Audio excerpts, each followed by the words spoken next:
raised over 108 million, and Michael McIntyre has a few thank yous to do. Comic Relief 2011, what a cracker, at 5:30. Now on BBC One, Gabby Logan with the final score of the year.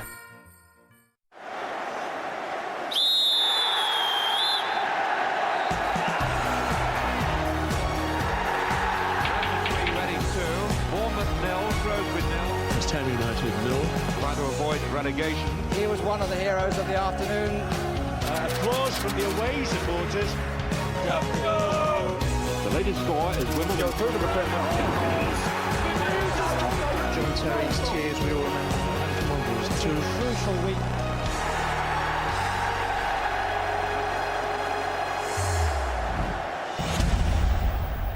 Welcome to Final Score. We're in the midst of the final football action of the year, and by we, I mean Garth Crooks, Michael Gray and me, and of course you're very welcome too. And the first Premier League result of the day came at Old Trafford. Let's get the details now from Steve Wilson. Reaction from Old Trafford, the reaction from the studio very soon. But let's bring you right up to speed with what's gone on in the first half. Goalless at the Emirates. The Gunners have been the side most likely to score, but they haven't. And neither have QPR. Joey Barton quiffed header off the line, the closest they've come. Bolton 1, Wolves 0. Sam Ricketts has marked his comeback from injury with a spectacular strike. Could have proved crucial in the battle to avoid relegation, which of course has been given a real stir with that Blackburn Rovers win at lunchtime. Chelsea 1, Aston Villa 1. All square at the Bridge. Drogba put the Blues ahead from the penalty spot, but Stephen Ireland pulled Villa level less than 10 minutes later. You know about result at Old Trafford at lunchtime. Not the birthday present Sir Alex would have wanted. 3-2 to Blackburn Rovers. Norwich 0, Fulham 1. Fulham have been the Canaries' bogey side in recent years, and that could continue today. Martin Yole's side leading through Orlando Sarr. Just the Cottagers' 6th away goal of the season so far. Stoke are trailing to a Victor Moses goal. Wigan do well at the Britannia, and it's going well for them today. And Swansea are trailing at home to Tottenham Hotspur. 1-0 the scoreline there. Spurs can close to within 4 points of second-place Manchester United with a win in South Wales. Raphael van der Vaart fired them ahead just a minute before the break. His effort deflecting in off Ashley Williams. And let's go straight to the Liberty Stadium. It's kicked off, has it, in the second half, Jason Mohammed? It has indeed. We are underway. Swansea City 0, Tottenham Hotspur 1. Shaky start by Spurs, but they ended the first half the better side and a goal in front. Benoit Asso-Akota's run at Swansea City right back Jazz Richards was brilliant. Raphael van der Vaart capitalised on a very poor clearance. His shot came off Ashley Williams, but it has been given to van der Vaart, and that's his 8th goal of the season. It took Spurs some 20 minutes to find their rhythm. Luka Modric pulling the strings, but finding it very difficult to get past the battling Swansea City midfield. Scott Sinclair, Nathan Dyer have had the best of the home side's chances. And what of the man of the moment, Gareth Bale? Well, I can only report a yellow card. Swansea City 0, Tottenham Hotspur 1. Thank you very much, Jason. So there have been 24 goals scored in the last 4 meetings between Chelsea and Aston Villa. Just 2 so far today, though, Tony Husband. Yes, Gabby, Chelsea continuing to struggle to hit top gear, really, after 3 consecutive draws coming into this one, and they've been pegged back here by a well-organised Aston Villa side. It seemed to be going Chelsea's way, though, midway through the first half. Didier Drogba completing a bright opening by winning and then scoring a penalty. Villa keeper Brad Guzan still should have done better, you would think, though. It wasn't a great spot kick. It didn't take long for the visitors to hit back, and Zogbia bursting into the box, Stephen Ireland getting a shot away. John Terry seemed to handle that on the line in blocking so. Ireland reacted first, though, to the rebound, and he put it in at the second attempt. His first goal for Aston Villa, and Terry's handball going unpunished. Chelsea have tried to get going since then. They've had most of the ball, but there's an uncertainty about them really here, Gabby, characteristic of a side which has been struggling to win of late. Early stages of the second half, and all square at 1-1. Thank you very much. Something of a trip down memory lane today for Jonathan Ledyard at the Emirates. Tony Adams paraded on the pitch, Thierry Henry back in town, but it's 0-0. 1-0 would be the old scoreline, wouldn't it? You're right. It's a familiar story, actually, because by rights Arsenal should be celebrating. Robin van Persie. There's a chance here, though, for QPR. But the goal, or the shot actually being disallowed, offside against Tarat. But it seems Robin van Persie could have rewritten the Premier League scoring records, because he's had 3 good chances, but he missed them all a few weeks ago to have surely rattled them in for fun. Arsenal also claim they've been hard done by referee Martin Atkinson. Justifiable penalty shout rejected when Koscielny's shot hit Luke Young's left arm, and then Vermaelen wrongly booked when Koscielny committed the offence on Sean Wright-Phillips. So not really how Arsenal would have wanted it. QPR started brightly. They've tested Szczesny early in the first half. Arsenal running the game, but they're yet to find the net. We need that 1-0, don't we? Thank you, Jonathan. Let's go straight to the Reebok, though. A goal, Damien Johnson. It's gone to Wolves, an equaliser from their top scorer, Stephen Fletcher. The ball whipped in from the left-hand side, and Fletcher, lurking, heads past Jääskeläinen. It was a disputed free kick, actually, that led to the ball being played in, so the Bolton fans not very happy. But before that, Bolton led through a wonder strike from Sam Ricketts, the Wales international, returning after 10 months out with an Achilles injury. He cut in from the left and fired past Hennessy with his right foot. Wolves hit the bar in that first half, but Fletcher has stepped up to equalise. We're all square, 1-1. That's his 8th of the season, Fletcher. We'll get reaction on that from the guys in a moment. But let's continue with our look at the Premier League in the first half. They're underway, of course, though, at the Britannia Stadium. Ivan Gaskell, tell us all about it. Yeah, 2 minutes into the second half, Wigan leading 1-0. Stoke's usually vibrant hordes rendered unusually quiet here. Victor Moser's goal, moments before half-time, almost ripped out the Stoke net. But it was arguably no less than Wigan deserved here. The opening quarter of an hour apart, they've largely been untroubled as they seek a second successive league win here. A Huth header which flew narrowly wide, the closest Stoke have come. At the other end, both Stam and Rodde had Sorensen scrambling before Moses opened the scoring. After a wonderful 2011, Stoke in danger of waving goodbye to the old year with rather a whimper here. Thank you, Ivan. And let's go to Carrow Road. Robin Bailey, Norwich don't do well against Fulham in the last few seasons or so, and it's not going so well today. No, 6-0 last time out, wasn't it? And no, it's not going well. But Grant Holt, the club captain, has come on as substitute, which is what the crowd craved, and it has lifted the atmosphere. It's a bit like Gerrard coming in for Liverpool in that other game earlier in the week. So it's still 1-0 to Fulham. They're looking reasonably comfortable, but they certainly have more problems with Holt and Morrison up front. Just a word about that goal and some of Fulham's play. Well, Orlando Sarr, the Portuguese ex-Porto striker, has been excellent. A brilliant goal from him from 20 yards out, right-footed. Watch that one tonight. And also, he had one cleared off the line as well. They've also got a young lad, an 18-year-old Austrian, who's on the ball now. He is electric. He is so quick. His name is Kerem Fry. Watch out for him, because I haven't been as excited about a player since I first saw Paul Gascoigne. He is outstanding. He had a 50-yard run and shot earlier in the first half, which really got everyone off their feet. It's still 1-0 to Fulham, and it's tight. It's well, let's look for Fry to get the ball again, eh? He's taken your breath away, quite literally. Thank you, Robin. That's quite a statement, isn't it? Tell us a statement. Yeah, Kerem Fry, Austrian, remember the name. Let's talk a little about Fletcher. 8 goals so far for Wolves, and it really shakes things up again at the bottom, because Bolton go back to the bottom of the table. They must have been so relieved going in at half-time, in the lead at home. Fletcher, he scores so many different goals with his head, his right foot, his left foot. He's a poacher and he knows how to score goals. 8 goals, fantastic return. And let's give a little bit of time to that result at lunchtime. Blackburn Rovers taking 3 points from Old Trafford. The last time that happened, this man was playing. Yeah, absolutely. That's how far back you have to go. The warning signs were there early in the game. Set pieces, and it was Christopher Samba versus Berbatov, and Berbatov couldn't handle the set pieces and Samba in those situations. It results in Berbatov yanking Samba's shirt and giving away a penalty. At that stage, you think United have got to switch Jones, Phil Jones, who's very, very commanding in the air, with Berbatov. It never happens. And Samba's causing all sorts of problems. They go on, Yakuba's outstanding, they get the goals, they hang on. It is the result of the year, without any question in my mind. And all those bully boys who've been giving Keane such a hard time this season owe him an apology.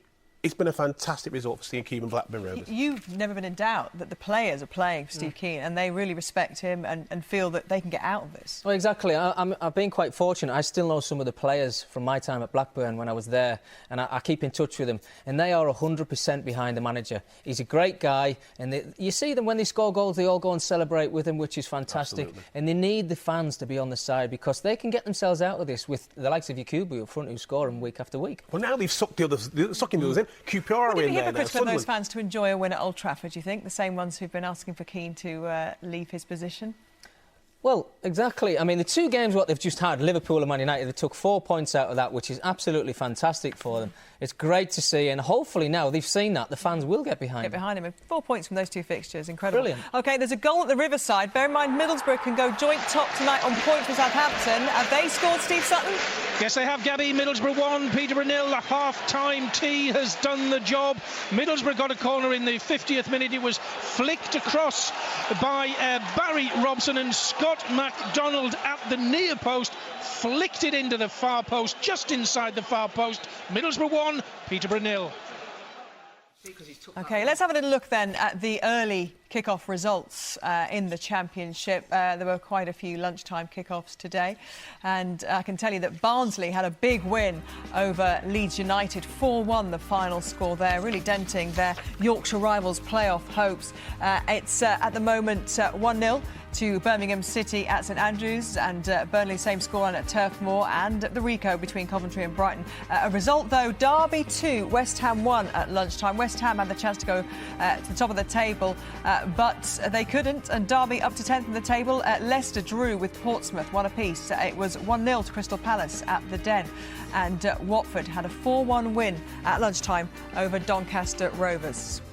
Let's have a little look at League One then, and the lunchtime kickoffs saw Colchester beat Exeter by 2-0, and Preston North End lost by 2-0 to Sheffield Wednesday. It was all square at Glanford Park between Scunthorpe and Chesterfield. Sheffield United beat Hartlepool by 3-1. It was goalless between Walsall and Rochdale, and Yeovil Town went down 3-1 at Tuish Park thanks to Bournemouth. And in League Two, the lunchtime kickoffs saw a goalless draw played out between Aldershot and Plymouth. Macclesfield's game was 15 minutes delayed because of congestion, but in the end it finished 2-1 to Macclesfield against Port Vale. And Morecambe drew 2-2 with Burton Albion, and it was goalless at Plainmoor between Torquay and Oxford United. Let's stay in League Two. The game currently underway at the Coral Window Stadium. Andy May, another goal there. Yeah, Bradford 3 up. Craig Fagan has just scored this side of half-time. A low-driven effort that went through Chris Neal's legs. Before the break, James Hansen headed in from close range, and Naki Wells chipped over the keeper. A very stylish goal as well. Phil Parkinson's men are really turning their season around. It'll be 5 matches unbeaten come the end of the game. And to be fair, Shrewsbury haven't really looked like scoring all match. Their best chance so far was a weak Tom Bradshaw effort that was easily saved. Bradford 3, Shrewsbury 0. Let's get an update from the Liberty Stadium. Jason Mohammed. Yes, Gareth Bale made a blistering start, Gabby, to the second half, taking on the Swansea City right-hand side, crossing for Adebayor, couldn't get his foot around the ball at the near post. Jazz Richards, who had a very difficult first 45 minutes, at fault for the first goal, also got booked, taken off at half-time.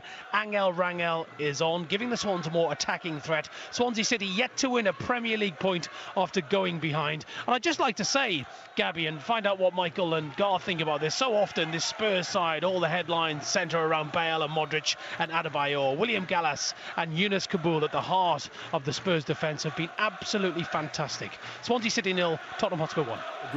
Agreed without doubt. Kabul, we've just seen him go through the defence player 1-2 on the edge of the box and had a shot at goal. I mean, Jason's absolutely right. Gallas at the back, a real steady Eddie, plays to his strengths, and Kabul seems to be growing with every confidence with every game.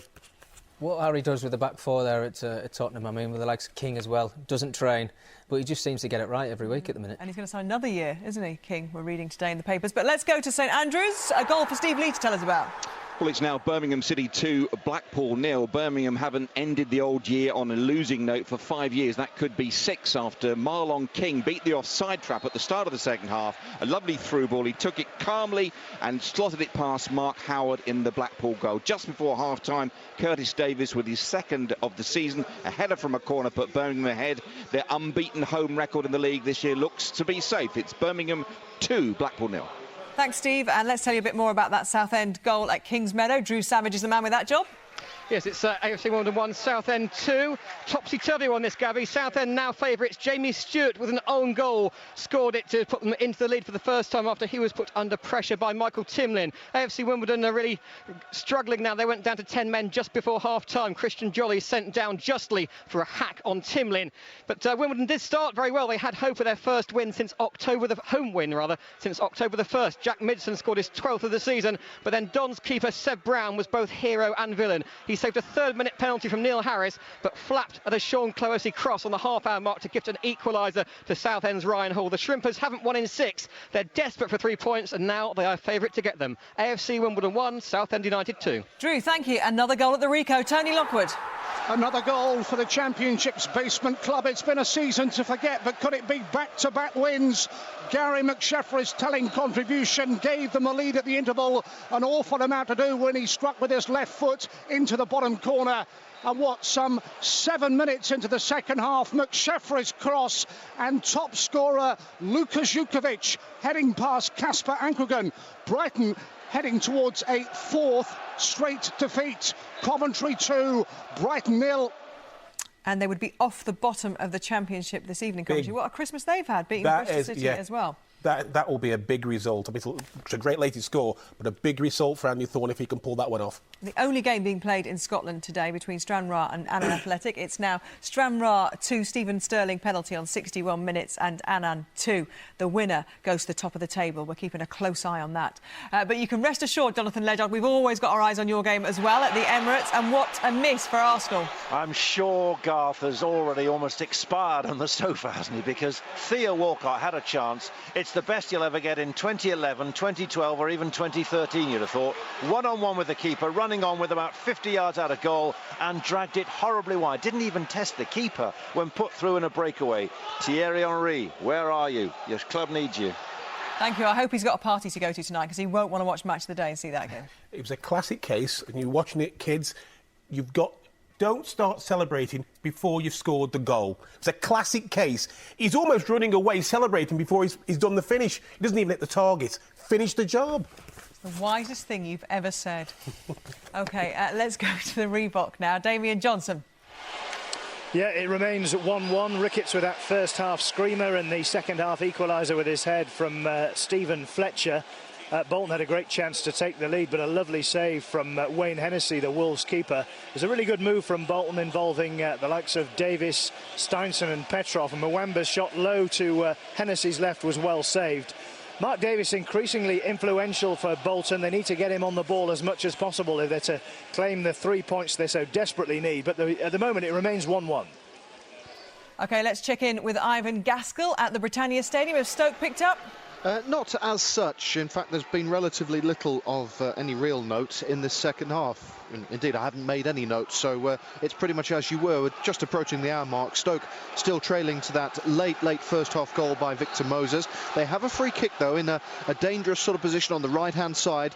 Bear with me, if you will, as it's taken, because Stoke score so many goals from just this situation, and they didn't quite this time. Al Habsi punches clear. Can I, therefore, very quickly bring your attention to something that's been gnawing away at me since early in the first half, and I'd be interested in your views. Rory Delap measured up to take a long throw, as he happens to do regularly for Stoke. Victor Moses was placed 2 or 3 yards away from him and jumped as he threw the ball. The referee booked Moses and gave a free kick. Now, I thought the rule said a yard away. I'm told by my fellow colleague on my right, an expert in these things, Steve Staunton, ex of Liverpool and Ireland, if you talk long enough, a goal often comes. It bounced off the line and into Al Habsi's hands, but that is ungentlemanly conduct.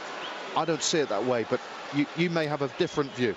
Ivan, we will discuss in a moment, but we're going to the Emirates. Jonathan Ledyard has a goal to tell us about. And guess who scored it? Come in, Robin van Persie. Goal 35 for 2011. And Andre Arshavin, he is playing. He set him up with a beautifully weighted ball into the area.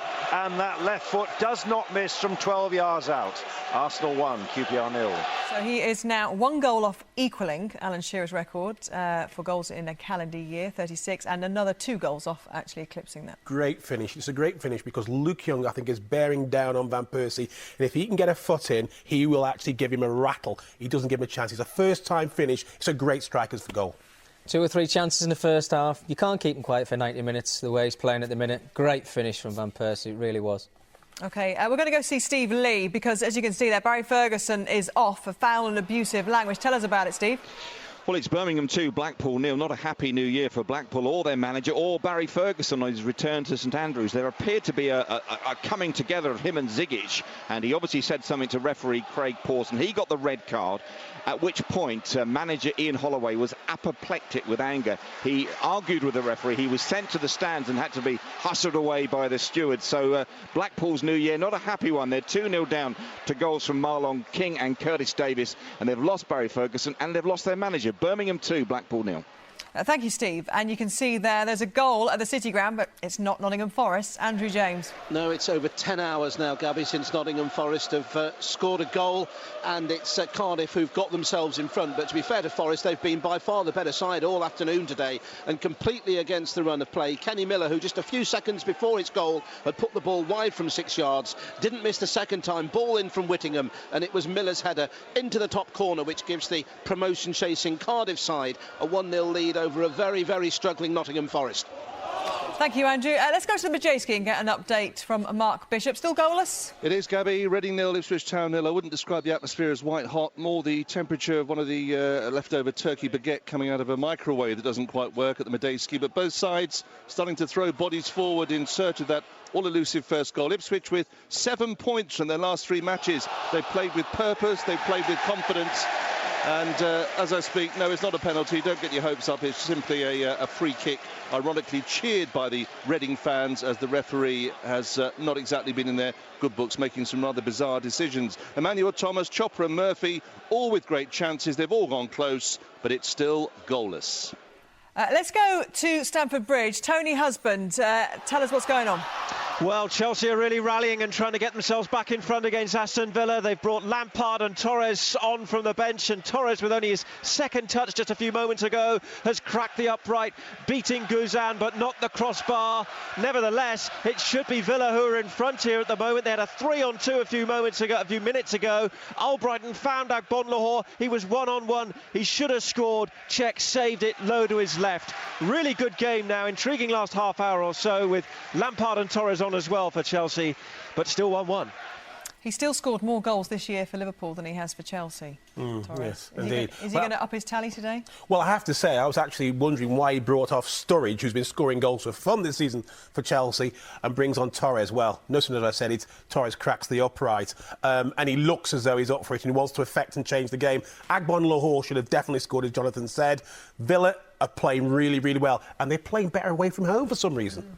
I think it's that nervousness of playing at home in front of your home crowd at the minute. I think that's what they're finding really hard. So they come away, saw them at Stoke, they look solid. Yes, they didn't score, but they look really well this afternoon. They're playing well. And is there a little bit of this that Stamford Bridge is no longer a place that teams fear to go? But you look at the results, what they've had over the last few weeks. I mean, too many draws for their liking. I mean, if they want to be title contenders, you've got to win as many games as you possibly can at home. OK, let's go to the Majeski. Mark Bishop, a goal finally. A goal finally, Gabby. It must have been your voice, your aura coming across the Thames Valley here in the mist, Gabby. Reading 1, Ipswich Town 0. It was the ironic cheers I was just telling you about when Reading had that free kick, and then of course I went off, but as I went off, the goal came. It was a free kick, Caracan, far post, and there was Alex Pearce, simple as you like, 3 yards out, 1-0. Bishop giving Stuart Hall a run for his money, and congratulations, Stuart, on your honour today from all of us here. Here, says Garth. Let's go to Steve Wilson now, who's got reaction for us from the lunchtime match at Old Trafford. It's Sir Alex Ferguson's 70th birthday today. Didn't get the present he wanted, though. His side, of course, losing to Blackburn Rovers. Sir Alex, nobody, I think, would have expected that result, and it wasn't really a Manchester United performance for parts of the game. Well, I agree with you. We didn't expect that. The pitch was heavy, did suit our play. The second half, at least, we did something about the game. And at 2-2, I thought we'd go and win it. The third goal was a killer for us. It was a bad defensive error. We should have done better with that. I think we've certainly built on what we've done at Anfield, and a very similar side with the age of the team. Probably even a little bit younger today. But for guys like Grant Hanley and Adam Henley and Jason Lowe and Josh Morris, all the lads came through the academy, and then Mark Bunn's been very patient as well. He just came into the side. For those guys to come in, and not only today but also at Anfield, to come to places like this and intimidating environments, play the way we did and play with courage, and even when we felt as though it might have been slipping away, and United had the momentum to come back again and nick it at the end. We're having problems with all the 4 central defenders out at the moment, so we miss the craft and experience of Michael Carrick in the middle of the pitch. So the midfield we played today was really makeshift in terms of Ji-Sun Park. He's not a centre midfield player, and Rafa is not a centre midfield player. So that's what we had to do in terms of giving us a proper foot in the game. Come to this place to get 3 points. I think today, when you look at the way we play, I think we deserve to win. Give credit to the players. We fight as a team, you know. The dressing room is buzzy, you know. Like, it's not easy to come to this place. People do think we're going to win today or we're going to get smashed in the game, but today we prove it today. We can stay in the league. It's a long way, but if we keep doing like this, I think we'll be fine. What a story that is. Now, Stranraer are 3-2 up, Michael. I know you've got your eye on this one against Annan. It's a knife edge, isn't it? We're going to keep you up to speed with that because it is the only game in Scotland today. Let's go. No, literally, it is the only game in Scotland today. Let's go to the Riverside, though. Steve Sutton, Middlesbrough, could finish the year level top on points in the Championship. What a story this is. Yes, indeed. At one point, probably just a month ago, Tony Mowbray was more or less conceding that the top two were getting away from them. But here they are. They lead 1-0. A great goal early in the second half. A corner from Barry Robson hit low and hard, and there's Scott MacDonald with a header just wide. Barry Robson's corner low and hard to the near post. Scott MacDonald was there. He flicked it on into the opposite corner. Peterborough are trying to force their way back into it. Middlesbrough have control, and they lead by 1-0.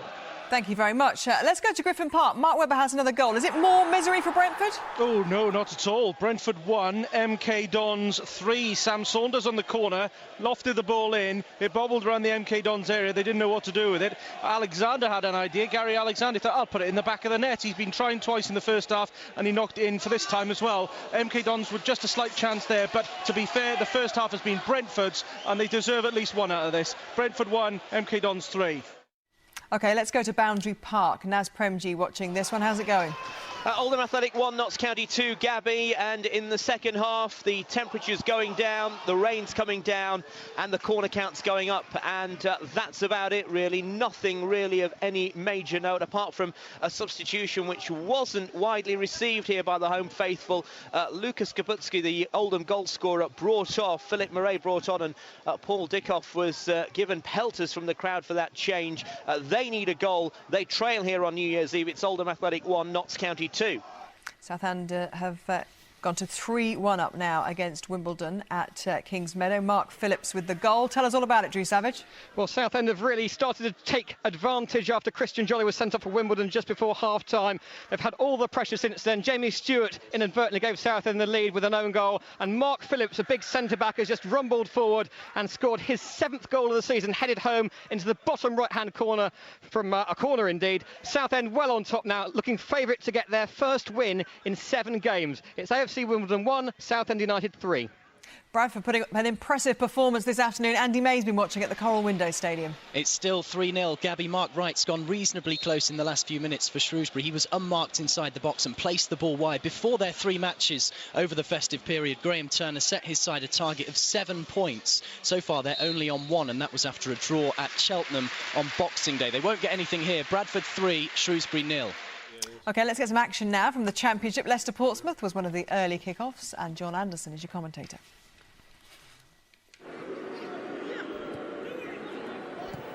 Pompey still have it, and there's no offside. Hanging cross. Futach is there with a chance, and he's taken it. The Hungarian, brought into the side by Michael Appleton, has put Pompey in front with an emphatic finish. Leicester were looking for an offside here. Sol Bamba clearly is playing them on. And when the cross came in, Futach with the knockdown. And what an emphatic volley.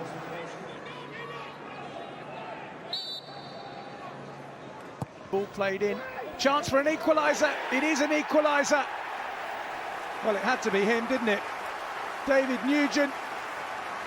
Eye on the ball. Great technique. Excellent lead. No chance for Henderson, and Leicester found a way back. It's 1-1. Teasing cross by Wood off the post. It was Greg Halford who hit the far post with the header.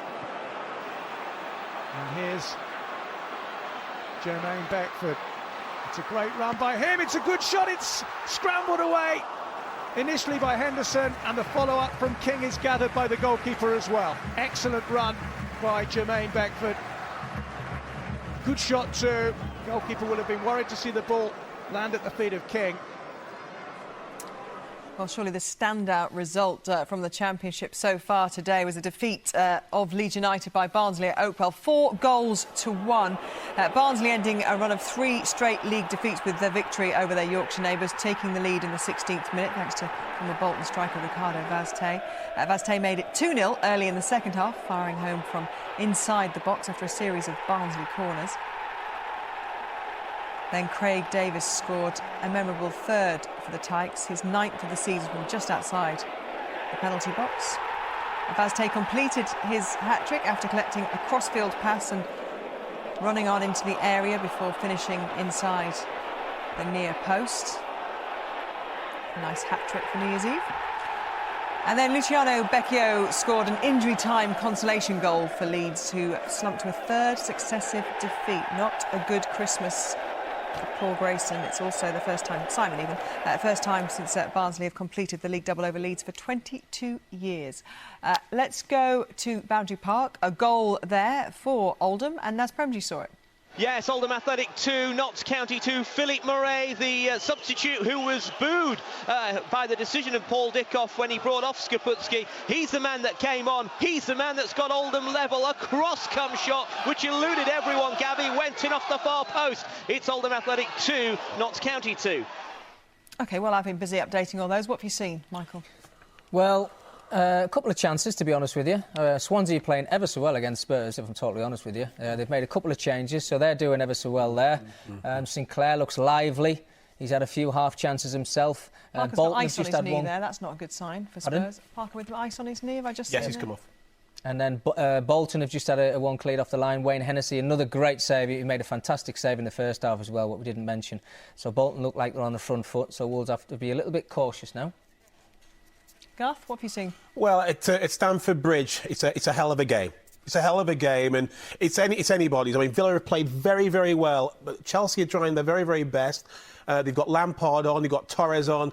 They're going for the winner, but Villa are really doing very, very well. They look like a side that have failed to score in 5 of their last 7 Premier League games. I mean, by the sounds of it, they're being creative and they're being tenacious and they're giving a good account of themselves. All of those things. Drogba's just missed the post by a whisker. I mean, they opened Villa up, to be fair. Torres and Drogba teamed up well, and they're working hard to forge a partnership, which is really interesting. OK, let's go to Ivan Gaskell now at the Britannia Stadium. Any signs of a Stoke revival? No, not really. They really haven't troubled Al Habsi, apart from actually when you were last with us and I was rambling on about a first half incident with the long throw, and Al Habsi actually picked up the ball right on his own line as it came off the inside of a post. That was a real near thing for Wigan, but that apart, they've not been troubled by Stoke since they took the lead. Moses, the goal scorer, just on the half-time, and Wigan players are starting to go down around the pitch for injuries that I'm sure are quite genuine, but they seem to be taking an awful long time to recover, just taking the referee to the limit of his patience, and indeed the home fans too. They don't want to end a brilliant year in this rather limp fashion, but they are at the moment. They trail by a goal to 0. Thank you very much, Ivan. Let's check in with Damien Johnson at the Reebok. I bet the atmosphere there is really on a knife edge. It is, my words. You've taken them right out of my mouth there, Gabby, actually. But it's turning into the Wayne Hennessy show. He was fabulous to deny Arsenal the other day, and he's produced 2 or 3 fantastic saves here to keep Bolton out. The latest, a header from Greta Steinton up from the back for a corner, and he leapt across the face of his goal to deny Bolton yet again. Fletcher, the goal scorer for Wolves, has been replaced. Doyle is on for him. You sense that Wolves would take a point at this stage, but Bolton are very much in the ascendancy here, although it remains 1-1. I'd like Robin Bailey to give us an update at Carrow Road. He's on Fry Watch. Yeah, he's actually been riled a little bit by Russell Martin, and he's had a bit of a kick at him, and a good stern chat from Howard Webb. Not been booked, and he's actually lost the ball in a couple of good areas, and it's given Norwich chances. So he's still young and impetuous, but mark my words, here he goes on another run. So hopefully we'll get one on air. That'll make me look good, won't it? But Norwich haven't really got that Premier League. I don't know. They're just missing that bit of magic that's going to get them back into this game.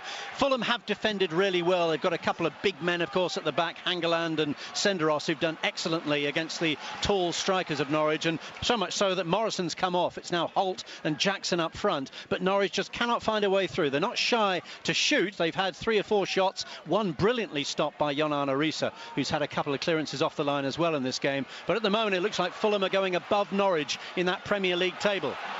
Robin, thank you. Ivan Gaskell, we came to you about a minute and a half too early. I think so. It's all happened since then, because Stoke have a penalty. That's the cold, hard fact of it. It came as Caldwell went one way and his arm went the other to deny Jerome's flying header. It was one of the finest saves I've seen all afternoon, and there's no great surprise that Caldwell has been sent off, the Wigan centre-half. It looked like a pretty clear-cut decision to me.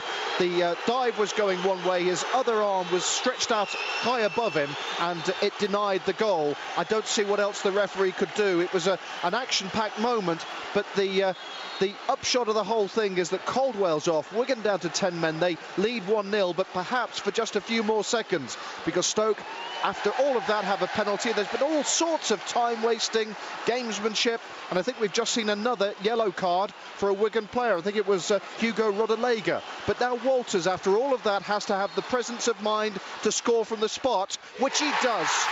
Firmly into the corner, and that was coolness personified, because he had to wait an awful long time, did Walters, for that moment to arrive. All sorts of arguments, a long-winded dismissal of Caldwell, but in the end, I suspect that justice has been done all round, and Stoke are level. What I don't understand is the referee's given the decision. He's right, incidentally, and there's no doubt about it. The reason that his hands are there is to stop the ball from getting into there, because it's a certain goal. Having the referee made the decision, give a penalty, what's Rodallega's argument? And he's remonstrating and arguing, and the referee warns him twice, get out the box. And at one stage, the referee's trying to edge him, push him out of the box. He gets upset about that. I think he's looking at him on the pitch. It's appalling behaviour. Do you agree, Michael? Well, what he's doing, he's arguing with the referee, and after he gets booked, he still carries on arguing, and his players, his teammates, then have to push him out of the way. It's just silly. It's a silly yellow card. They all add up in the end. OK, let's move on. The MK Dons are capitulating. They were 3-0 up. Brentford now back to 2. Gary Alexander penalty, which Mark Webber can tell us all about. Oh, yes, it's all come tumbling down. The fireworks going off early for this New Year's Eve party. 2-2, as you said, Gabby. Gary Alexander getting the penalty because one of the Dons defenders handled in the area. Couldn't see quite who that was, but he saw his chance. He shot straight and true right down to the middle of the goal, and it went in quite easily. 3-2. Let's go to the Emirates. Jonathan Ledyard, any signs of QPR getting anything out of this game? Not really. If anything, there are more concerns at their defence at the other end, where Gervinho, who's on as a second-half substitute for Walcott, has just missed from 3 yards out. He's also responsible for some of the most dazzling footwork we've seen today as well, and that's allowing for some of the trickery that we've seen earlier from Robin van Persie. But otherwise, we've got Queen's Park Rangers trying manfully to come forward. They've had a penalty claim waved away, really justifiably, I think, on DJ Campbell when he seemed to be brought down by Coquelin. Otherwise, Arsenal sitting pretty, but with something like 12 minutes to go. They're just a little bit edgy here at the Emirates, because although they've got the chances, they're still not taking them. Thank you very much, Jonathan. Well, Shrewsbury are getting back into this, or is it just a consolation? Andy May? It will probably be a consolation. It is 3-1, though, to Bradford against Shrewsbury, and the goalscorer, Marvin Morgan, almost on for his second in just 2 minutes there as he tried to take the ball around the goalkeeper, John McLaughlin. He stabbed home just a few moments ago from close range, just inside the 6-yard box, after coming off the bench around 10 minutes ago. And also Bradford are down to 10 men now. David Sayers was shown a straight red card after a lunge at Shrewsbury's Nicky Rowe. To be fair, it looked as though he did win the ball, but it was a pretty tasty challenge, and it probably looked worse as well on what is a dreadful pitch here at the Coral Windows Stadium. 3-1 the score to Bradford. Thank you, Andy. Let's go to St Andrews. Blackpool down to 10 men. Birmingham 2 goals to the good. One-way traffic, Steve Lee? Pretty much. Birmingham just closing the game out now, bringing on substitutes. Ian Holloway watching from the stand after his temper tantrum when Barry Ferguson was sent off by referee Craig Pawson for foul and abusive language. The goals for Birmingham incidentally come from Marlon King and from Curtis Davis at the end of the first half. Birmingham looking to maintain their unbeaten home record. It's a much needed win for them. They'd had only one league win in 7, so this could end the new year again on a high note for them. It's Birmingham 2, Blackpool 0. Let's check in with Tony Husband at Stamford Bridge. Bent on for Villa, making a difference? Well, it needs to, actually, Gabby, because that's what's changed in this game. Chelsea have always had the better of the possession, but in the last few minutes, they've really been dominating Villa. They've pushed them ever deeper into their own penalty area. Bosingwa's had an opportunity. Drogba has gone wide. Bosingwa bringing a good shot, a save out of Brad Guzan over the top. And what Villa lost in the game is just that little ability on the break at times, although Bent, who is on as a substitute, has got a chance to set something up in the penalty area here. Chelsea are going to get it away. That's to the fury of Peter Grant and Alex McLeish watching down in front of us on the Villa bench. But at the moment, 1-1, and you would feel it's going to be Chelsea who might nick it, but you can't count out Villa on their performance so far.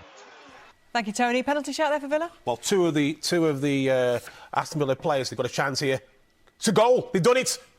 Let's go back there, shall we? Let's go straight back to Tony Husband at Stamford Bridge. You can tell us all about it. Petrov has done it for Aston Villa with 8 minutes to play. A dramatic breakaway goal for Villa. They've been on their heels for the last few minutes, but Petrov found room. Chelsea's defence found wanting again. Big gap there inside the fullback and central defender. Ireland had won the ball initially, and then it's just going to be slipped inside the fullback and the centre half, and it's a good, calm finish from Stilian Petrov. It's given Villa a 2-1 lead. Let's go straight to the Liberty Stadium. Jason Mohammed. It's a goal for Swansea City, and Swansea City have been pressing Tottenham Hotspur for the last 10 minutes. They're shaking their heads at the heart of the Spurs back four, but it's been on the cards. A few minutes ago, Kyle Walker's phenomenal clearance off the line when all Danny Graham had to do was stab the ball home, was cleared away, and Scott Sinclair has just equalised for Swansea City. Spurs didn't clear the cross. It took a deflection. Brad Friedel couldn't hang on to it, and there was Scott Sinclair from 2 yards to tap into an empty net. Well deserved. Swansea City 1, Tottenham Hotspur 1. Has this day got a sting in the tail for 2011? It's extraordinary. Final day. I don't think if Scotty Parker doesn't have the injury, they don't get it back in the. They don't let Swansea get back in the game. I mean, he's that important to the stability defensively to Spurs. Gallus and Friedel, there's confusion in that 6-yard box. It let Sinclair in. Fortunate for Swansea, but Harry Redknapp will be furious because it's 2 points gone adrift here. And then for Chelsea, we haven't discussed Stilian Petrov's goal for Aston Villa. If this ends up being a defeat to Villa today, does the spending go like that in January? Well, they have to do something about it. I think we just mentioned before about them not winning as many games as they need to at home, and they find themselves behind now from Stilian Petrov. They've got it all to do. They brought Torres on, who has been absolutely terrific since he came on, but they take Sturridge off. They need to go and win the game, so you play 3 up front, you keep Sturridge on and take somebody else off, but they've done it the wrong way around. OK, a few minutes to go, of course, it can all change. Damien Johnson at the Reebok, does it look like it's going to change there? Well, we nearly had a goal for Wolves. It would have been an own goal from Tunshai, who got his head to a near-post corner and deflected it onto his own goal post. Relief all round for Bolton, because Wolves are actually pressing for a winner here. Roared on by vociferous travelling support away to my right. Just 4 minutes remaining, 1-1. Let's go straight to Ivan Gaskell at the Britannia for a goal. Well, I really didn't see this coming. With 15 minutes left, it looked like Wigan should see the game home, and maybe that's why they're in such trouble, because they haven't. Stoke have come back, and how? Walters with that penalty a short time ago, and now Walters combining with Jerome, and Jerome, who hasn't been a prolific goal scorer and hasn't had too many opportunities since he arrived here from Birmingham, took this one so well. He was one-on-one with the keeper, but shot early and rolled it nicely wide of Al-Habsi into the side netting, if you like, but on the right side of the goal. That is the inside. 2-1 Stoke, and what a comeback. What a comeback and what a year as well. We should take a moment just to say for Tony Pulis and Stoke as well. Hang on a sec, we will do that. But there's another goal at Stamford Bridge. Tony Husband, tell us all about it.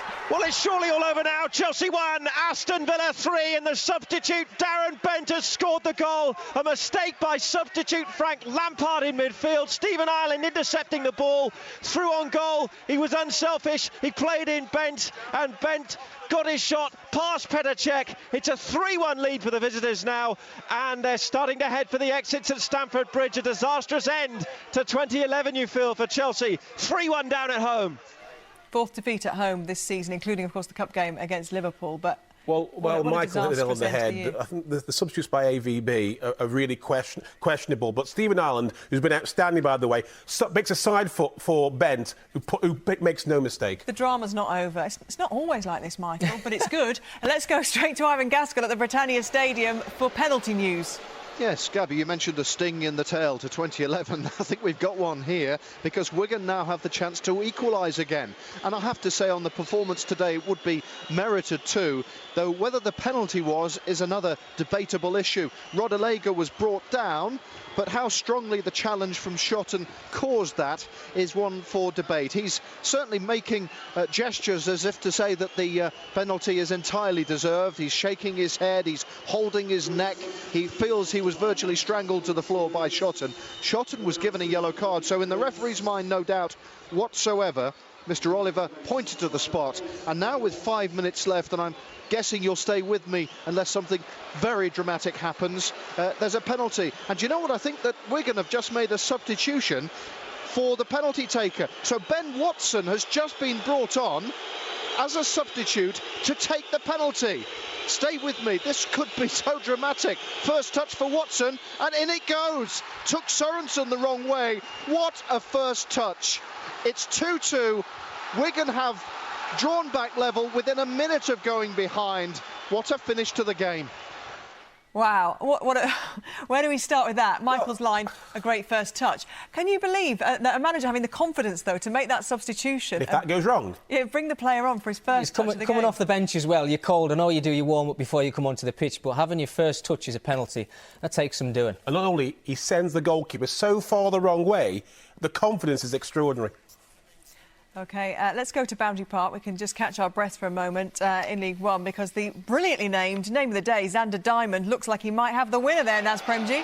Yes, a gem of a goal. Happy new Hogmanay for Paul Dickoff. A turnaround of sorts. Oldham Athletic lead here by 3-2. It's Philippe Moret with the corner, flicked on and from close range. Diamond with the finish, and Oldham have turned the game around twice coming from behind. It's now Oldham Athletic 3, Notts County 2. And for those of you who've been interested all afternoon, Stranraer have got it. They've taken the points, 4-2, final winners. The only game in Scotland today. They go top of the league. But you can see there, Middlesbrough have now succumbed to an equaliser from Peterborough. Steve Sutton. Yes, indeed. New Year party poopers. Peterborough, they've made it 1-1. Tommy Rowe with the flick on from a Peterborough corner. Remember, Middlesbrough had the lead on 51 minutes through Scott MacDonald. MacDonald has hit the post twice since then, but then Jason Steele has fingertip saves from George Boyd as well on 2 occasions. It's 1-1 and anything could still happen.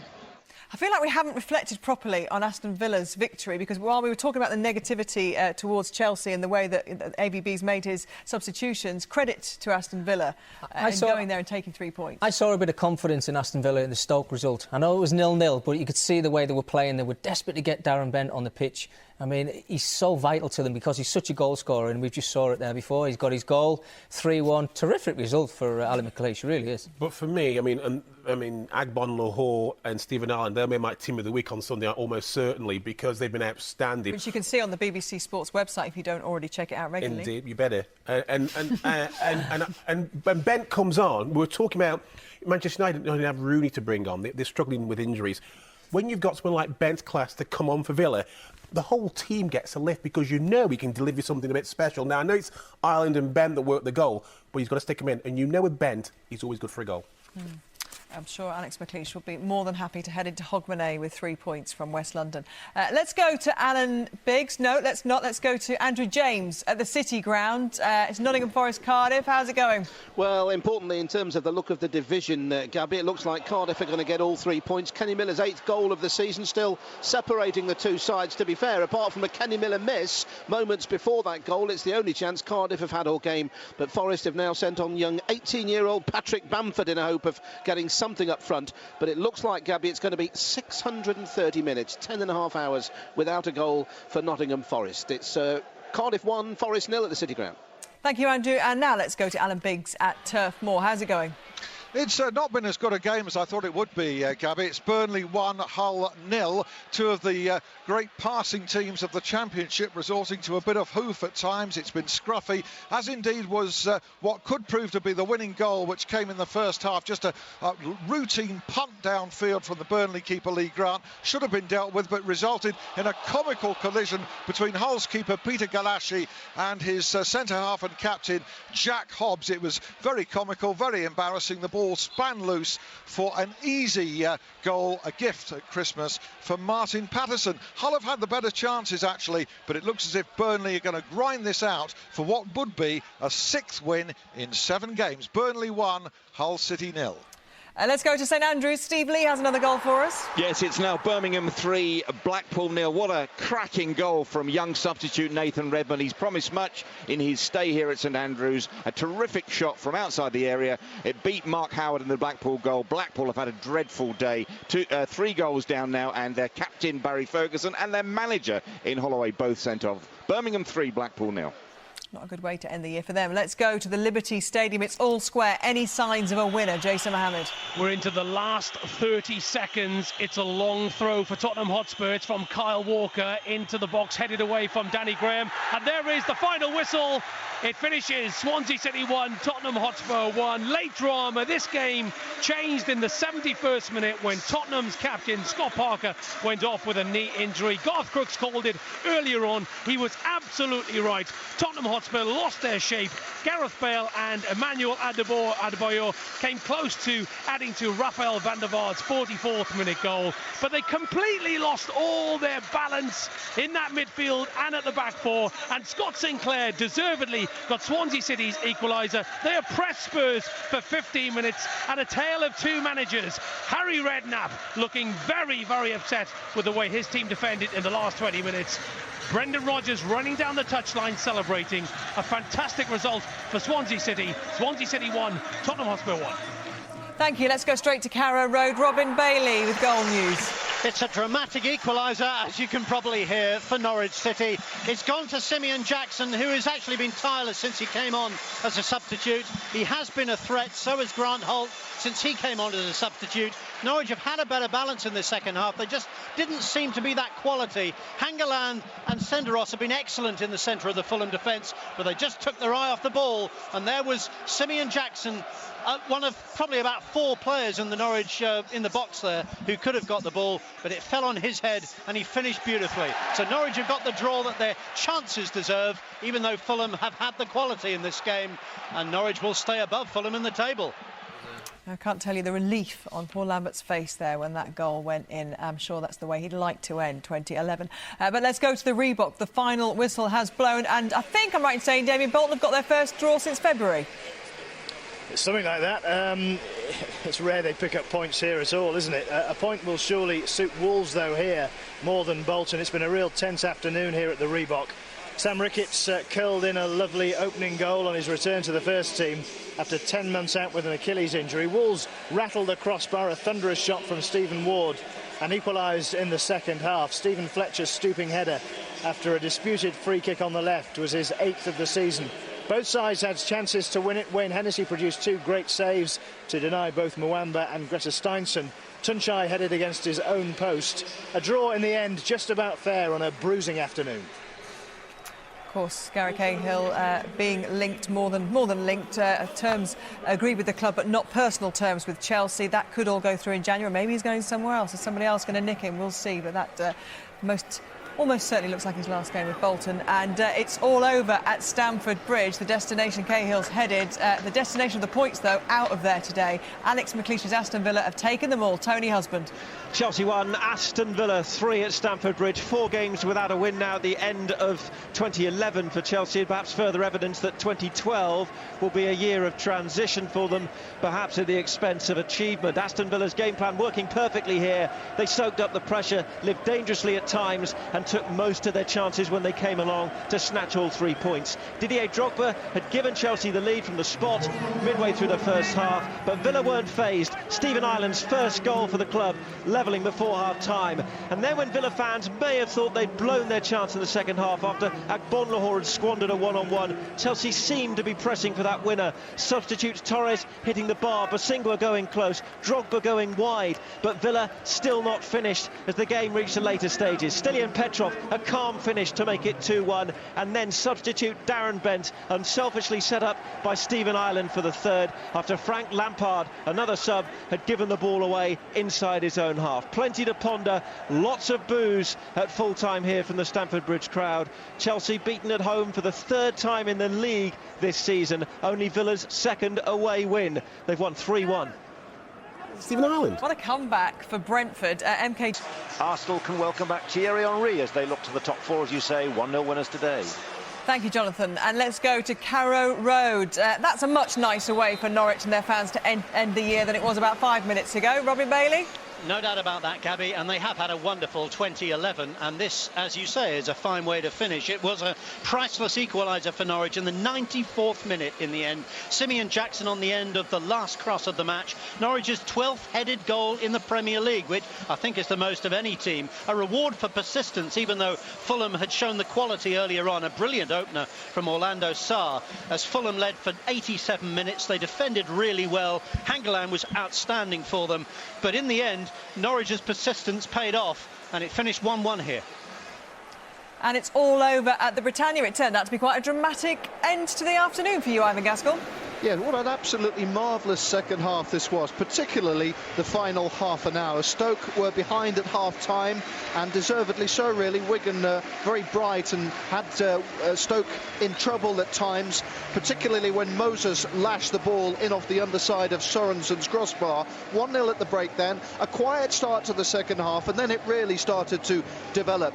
There was incident after incident. There was John Walters stepping up and crashing home a penalty after Caldwell had saved in rather the fashion of a goalkeeper, deservedly sent off the Wigan centre-half for stopping Cameron Jerome's header flying into the net. 1-1, Wigan down to 10 men and hanging on at that stage. Then Jerome, who came off the bench and took a goal well, gave Stoke the lead, but within a minute, Wigan were level. Remember, down to 10 men, but at the other end, shot and appeared to bring down one of the Wigan players, I think it was Rodallega, and Watson was brought off the subs bench to take the penalty. He struck it coolly, sent Sorensen the wrong way, and it brought it back to 2-2. That's the way it finished, despite Stoke's best effort and 6 minutes of added time. 2-2, a good result and a fine second half.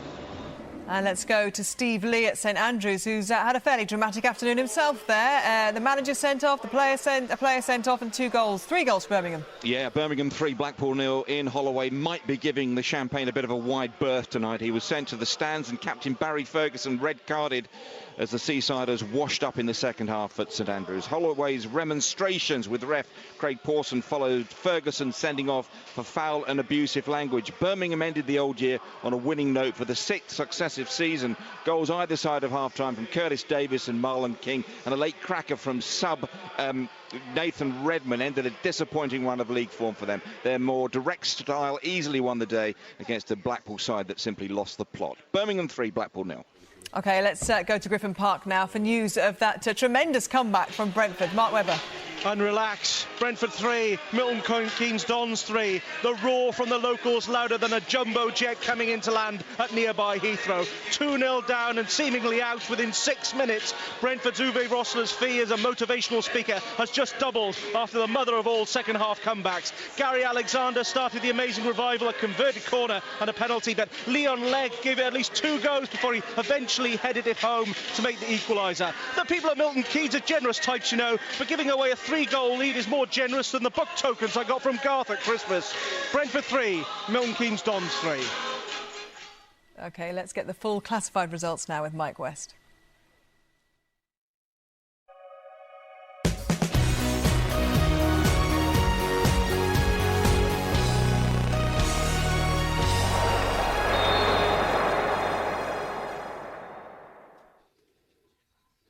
Starting with the Barclays Premier League. Arsenal 1, Queen's Park Rangers 0.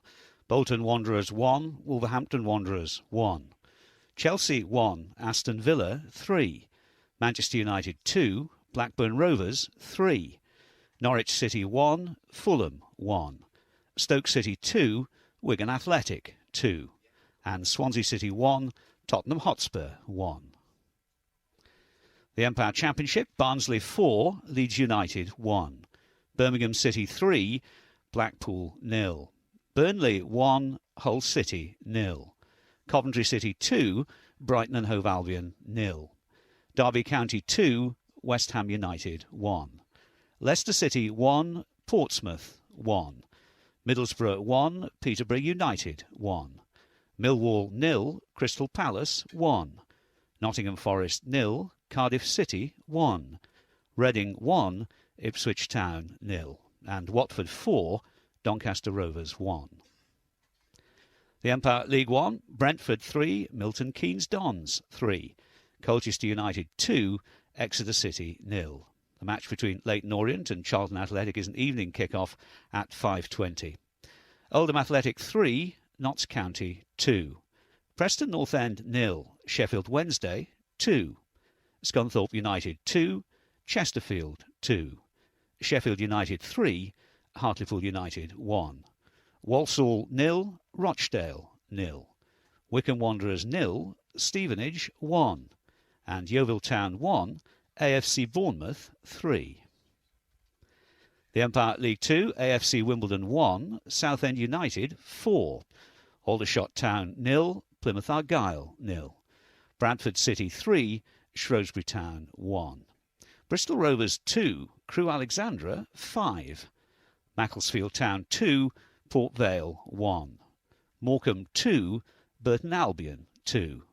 Northampton Town 1, Swindon Town 2.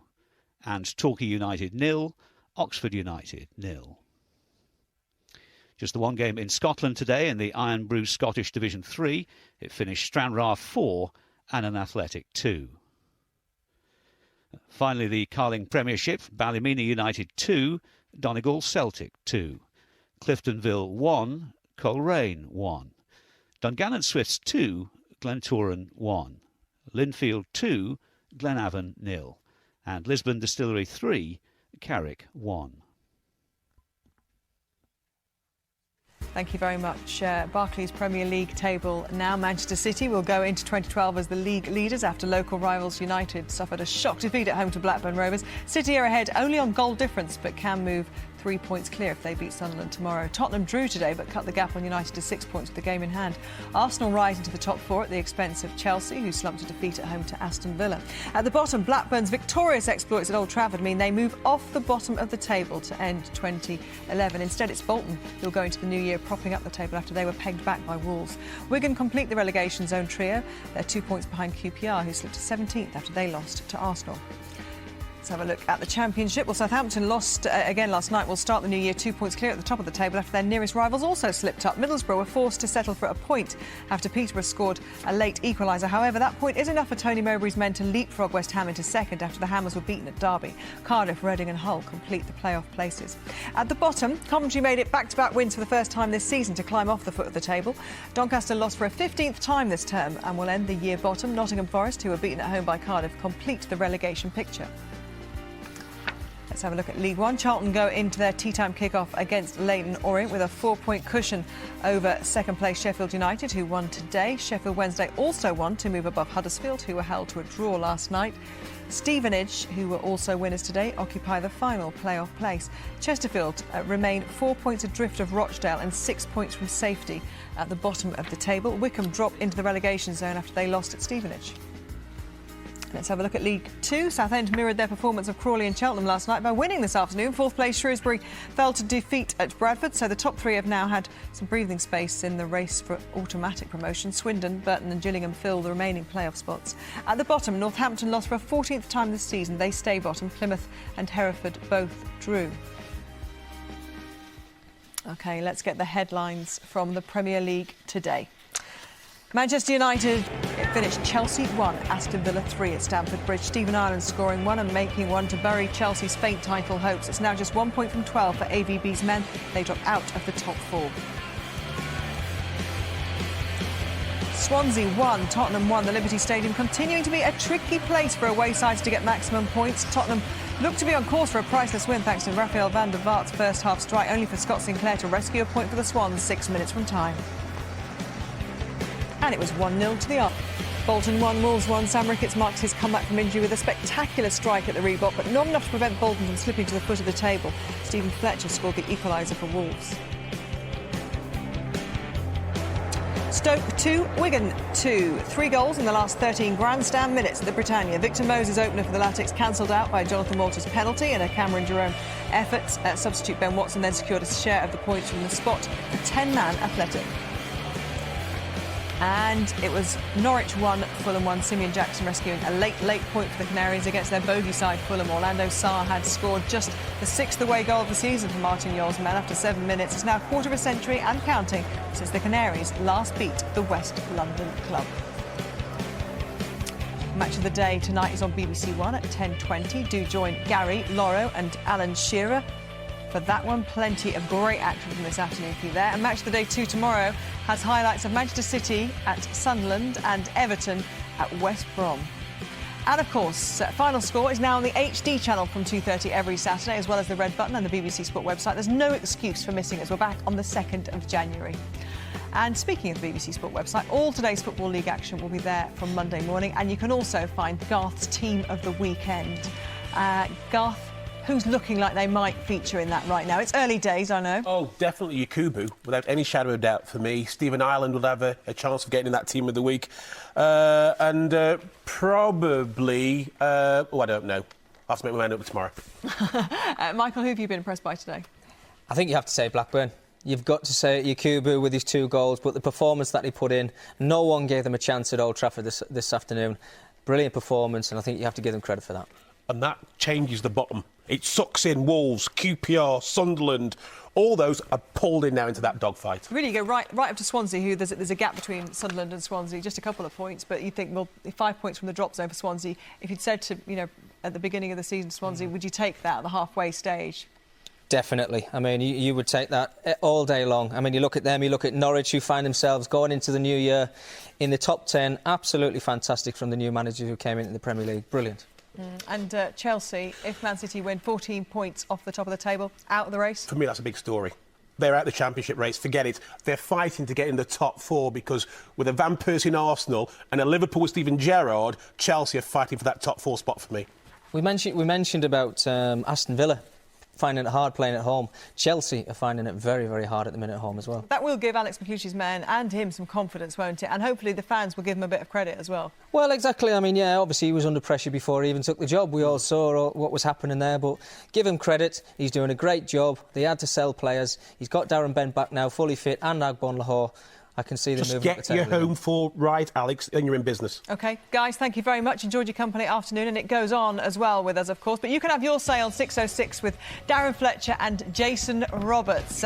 He'll be gung-ho, one would expect. Join them there on 5 Live for that. That's it from us. We're going on to the Red Button. Join us there. If you can't, have a fantastic new year. We'll see you on the 2nd. Bye-bye.